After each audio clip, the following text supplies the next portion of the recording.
মহাকালী, তুমি এই মুর্শিদাবাদের মহাচন্ডিকাল বাড়ি, তোমার মহাভূমিতে আগত সমস্ত ভক্তকে তুমি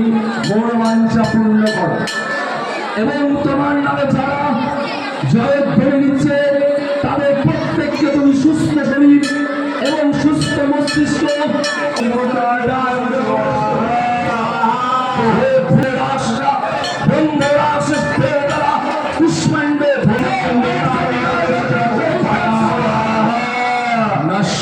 দর্শন